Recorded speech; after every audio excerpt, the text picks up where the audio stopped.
yeah, preemptively, I don't think either of us are particularly the right people necessarily to have strong opinions on some of this stuff. I have very philosophical opinions about war, and I have very, very strong sort of convictions about the nature of, sort of self-defense versus a general preference towards nonviolence and non-aggression, right? But I mean, these issues, when the rubber actually meets the road, they're so complicated in many cases, and trying to sort of identify easy causes, I'm at least enough of a student of history to know that that's usually a bad choice, right? Like, there's not going to be a simple answer, and the resolution is probably not going to be anything that anybody wants it to be. So anyway, we'll it's not going to be solved on Twitter. That's for sure. Right. And it's not,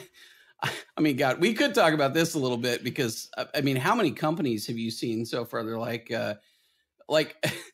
I assume this was true just because it feels like a woke company thing to do. But I'm not sure, like Adidas stopping selling tracksuits to Russia, for example, which just seems like a joke to me at the end of the day. Like, there are a lot of these things, but we've seen this, like Virginia. I know for a fact that this is true. Like Virginia's alcohol stores, the ABC stores in Virginia, have for some, like, they've decided that they're no longer going to stock Russian vodkas, which is like some version of like a weird state sanction that I don't. Why? Like, what are we doing? Like, that none of that really makes any sense. But there's just a lot of this kind of signaling that you always see with these kinds of things, except for it just feels so out of place to me now. Like, normally when you just go, oh yeah, okay, sure, this company is going to, like, for 2 weeks, they're going to quietly stop doing a thing that they do, and then they'll just go right back to doing it anyway. And then now it just feels like, do you really think that you're making a difference with this? I don't know. Some of those things just seem really.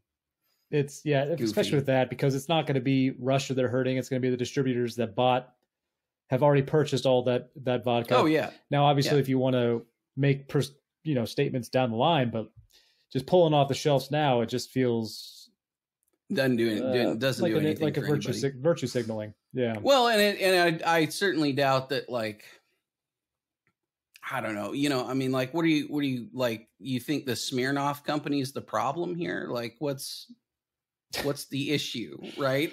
Like it's not, I don't know. It just, all this stuff. I mean, we talk about sanctions from time to time, and there are very different kinds of sanctions. And, a lot of countries right now are trying to stop Russians from getting access to banks and money and sort of financial accounts and things like that.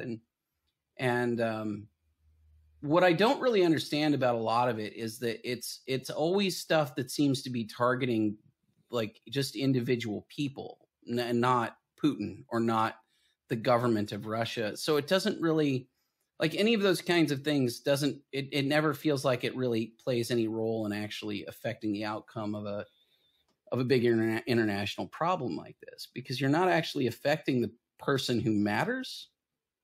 You're just affecting ordinary people who, really didn't have anything to do with this in the first place, Right. So